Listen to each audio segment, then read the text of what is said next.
میرا نام صفیہ ہے، میری عمر 16 سال ہے۔ میں پنجاب کے ایک شہر ساہیوال کی رہنے والی ہوں۔ میں بہت ہی غریب گھرانے میں پیدا ہوئی تھی۔ میرا کوئی بھائی نہیں تھا۔ میری اماں لوگوں کے گھروں میں صفائیاں کرتی تھی اور ان کے برتن دھونا، جھاڑو لگانا، یہ سب کام کر کے میری ماں ہمارا پیٹ پالتی تھی۔ ابو میرے 2 سال پہلے فالج کی وجہ سے بستر پر پڑے تھے۔ میں نے بھی میٹرک کے بعد اسکول چھوڑ دیا تھا اور سارا دن گھر کے کام کاج کرتی اور کبھی تو امی اپنے ساتھ کام پر لے جاتی تھی۔ میں نے اپنا سارا بچپن ایسے ہی گزارا۔ میں ایک بہت ہی پیاری نرم و نازک لڑکی تھی۔ دودھیا رنگ، چھوٹے سرخ بال، ایک نہایت ہی اچھی صورت رکھنے والی تھی۔ لوگ اکثر مجھے دیکھ کر میری امی کو یہی کہتے تھے کہ یہ تو آپ لوگوں کی بچی لگتی ہی نہیں، یہ تو چینی لڑکیوں کی طرح لگتی ہے۔ کیا ہی وہ دن تھے، تب میری عمر 16 سال تھی۔ میں ابھی اور پڑھنا چاہتی تھی، لیکن جب اپنے گھر کی طرف دیکھتی تو مجھے اپنے ماں کی طرف دیکھ کے دکھ ہوتا تھا کہ وہ کیسے ہمارا پیٹ پال رہی ہے، کس طرح وہ اتنی مشکل سے ابو کی دوائیاں کا خرچہ اٹھاتی ہیں۔ میں تو کبھی کبھی روتی تھی کہ اللہ نے کیسے میری ماں کے نصیب لکھے ہیں۔ میں تو کبھی کبھی یہ بھی سوچتی تھی کہ کاش اللہ مجھے لڑکا بنا دیتا، میں اپنے ماں باپ کا اس بڑھاپے میں آسرا بن جاتی۔ لیکن خیر، سوچنے کے تو کچھ بھی سوچا جا سکتا ہے، لیکن ہوتا وہی ہے جو اللہ کی رضا ہو۔ میں ادھر اپنی ماں کی زندگی بتا رہی، لیکن سچ ہے کہ ان کی زندگی مجھ سے بہت اچھی تھی۔ جو زندگی میں اب گزار رہی ہوں، لیکن کوئی بھی اس کا تصور نہیں کر سکتا۔ میرے جیسی زندگی تو خدا کی دشمن کی بچی کیوں بھی نہ دے۔ میں اپنی داستان کہاں سے شروع کروں، الفاظ نہیں ہے میرے پاس۔ خدا را ایسی زندگی کبھی کسی کو مت دینا۔ ہر آنکھ اشک بار ہو جائے میری داستان سن کے۔ جب میں 20 سال کی تھی تو میرے لیے بہت زیادہ رشتے آنے شروع ہو گئے، لیکن امی میری ابھی شادی نہیں کرنا چاہتی تھی۔ لیکن ایک دن ایک ایسا رشتہ میرے لیے آیا کہ امی نے جھٹ سے ہاں کر دی۔ میں حیران تھی کہ امی ایسا کیوں کر رہی ہیں۔ جب میں نے امی سے پوچھا تو امی نے بتایا کہ کوئی سعد نام کا لڑکا ہے، بہت اچھا لڑکا ہے، میری ایک دوست کے جاننے والوں میں سے ہے۔ اس نے بتایا کہ لڑکا ایک ہی ہے اور اس کا کوئی اور بھائی نہیں ہے۔ 2 بہنیں ہیں جن کی شادی ہو چکی ہے اور وہ اپنے علیحدہ گھر میں رہتی ہیں۔ ایک ان کی امی ہے، بس اتنی سی فیملی ہے۔ اگر تمہارا ادھر شادی ہو جائے تو مجھے امید ہے کہ تم بہت خوش رہو گی۔ اچھے لوگ ہیں، دیکھے والے ہیں، مجھے تو اچھے لگتے ہیں، باقی تم بتا دو تمہارا کیا خیال ہے۔ میں بھی سن کے خوش ہو گئی کہ شاید میری قسمت بدلنے والا کوئی آ گیا ہے۔ ان لوگوں نے بولا کہ ہم لوگ سادگی سے نکاح کر کے اپنی بچی کو لے جائیں گے اور آپ لوگ جہیز وغیرہ کی ٹینشن مت لیجئے گا، ہمارے گھر میں اللہ کا شکر ہے ہر نعمت موجود ہے۔ میری امی ابو اس بات سے بہت خوش ہوئے کہ شکر ہے ان لوگوں نے جہیز نہیں مانگا، اگر مانگ لیتے تو ہم کدھر سے پورا کرتے۔ خیر، اس بات پہ تو میں خود بھی بہت راضی تھی۔ نکاح کے لیے ان لوگوں نے صرف 1 ہفتہ دیا۔ اتنی جلدی نکاح کرنا بھی کچھ سمجھ میں نہیں آیا، لیکن خیر جیسے تیسے کر کے نکاح ہو گیا اور ان کے گھر پہ آ گئی۔ گھر خوبصورت تھا، 3 منزلہ گھر، ماربل لگا ہوا تھا۔ میں دیکھ کے ایک لمحے کے لیے تو حیرت میں آ گئی۔ جب اپنے کمرے میں آئی تو وہ بھی اچھا سجا ہوا تھا۔ مجھے ایک لمحے کے لیے اپنی قسمت پر یقین نہیں آ رہا تھا کہ میری قسمت بھی اس قدر اچھی ہو سکتی ہے۔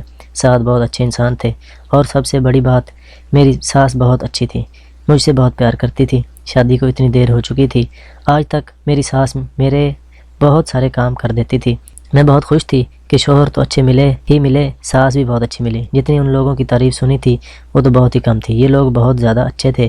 میں بہت خوش تھی، لیکن ایک بات میری ساس کی بہت عجیب تھی۔ وہ صبح جب میرے شوہر اپنے کام پہ چلے جاتے تھے تو تھوڑی دیر میں میری ساس بھی بنا بتائے چلی جاتی تھی۔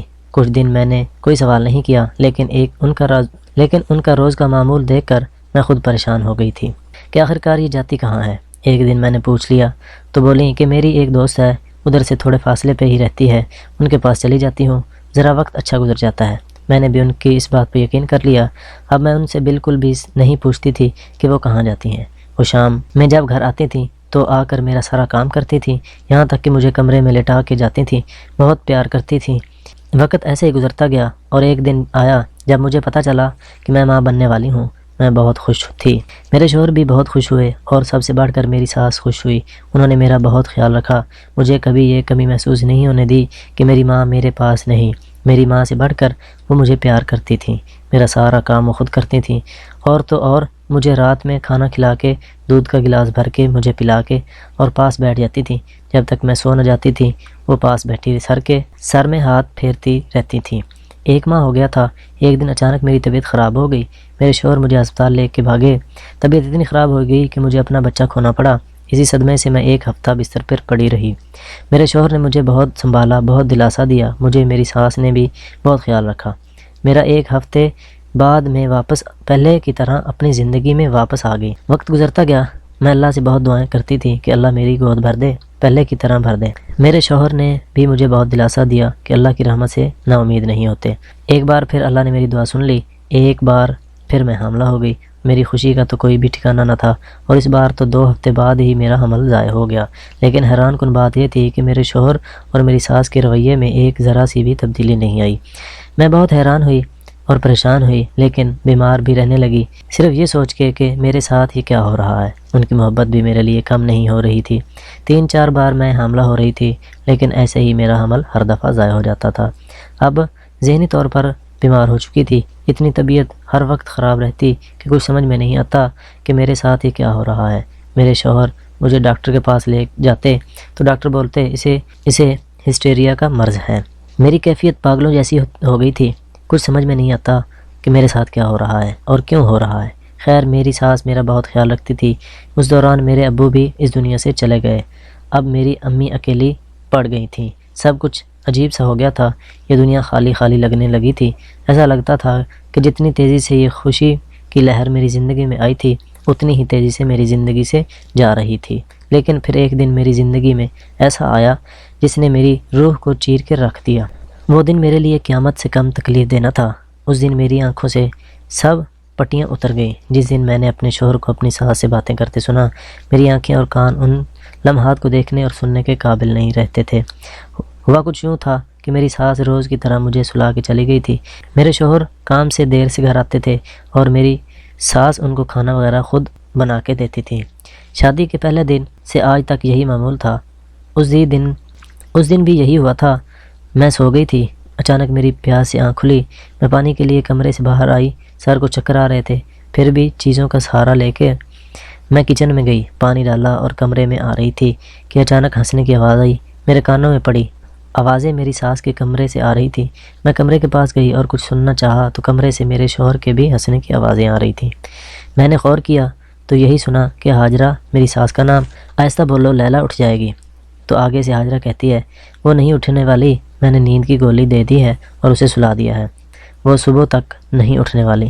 یہ سن کے وہ دونوں پھر زور زور سے کہکے لگا کے ہنسنے لگے۔ اتنی بات سنتے ہی گرنے والی تھی۔ مجھے اپنے کانوں پہ یقین نہیں آ رہا تھا کہ آج تک میں نیند کی گولیاں کھاتی رہی ہوں، مجھے صبح سے پہلے ہوش نہیں آتا۔ میں صدمے میں تھی، یہ لوگ میرے ساتھ کیا کر رہے ہیں۔ میں نے ان کی مزید باتیں سننے کی کوشش کی لیکن سن نہ پائی۔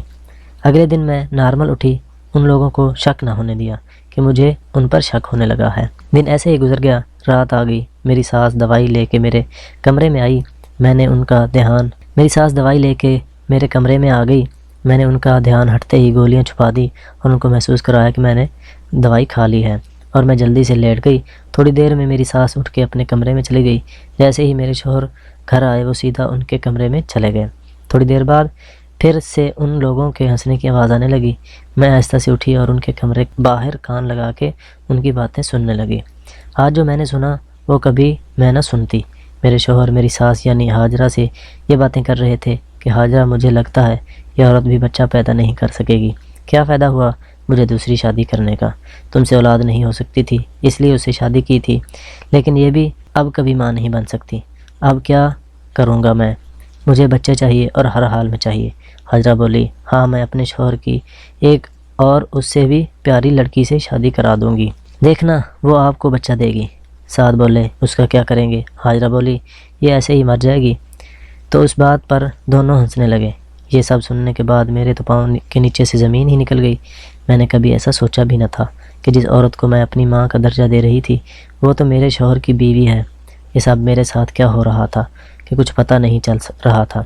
میں جلدی سے اپنے کمرے میں بھاگی اور کمرے کی کنڈی لگا کے رونے لگی۔ میرے ساتھ ایسا کیا ہوا؟ میں نے ایسا کیا کیا تھا جس کی مجھے سزا مل رہی ہے؟ خود پہ اب غصہ آ رہا تھا۔ سجدے میں گر پڑی، اللہ کے سامنے روئی۔ اب میں اپنی موت کو بہت قریب سے دیکھ رہی تھی۔ دل میں خیال آیا کہ صبح سعد کے کام پہ جانے کے بعد ہاجرہ سے ایک بار ضرور پوچھوں گی تو صحیح کہ ان لوگوں نے میرے ساتھ ایسا کیوں کیا۔ زندگی تو میری اب ختم ہو، ایک بار ان سے جواب ضرور لوں گی۔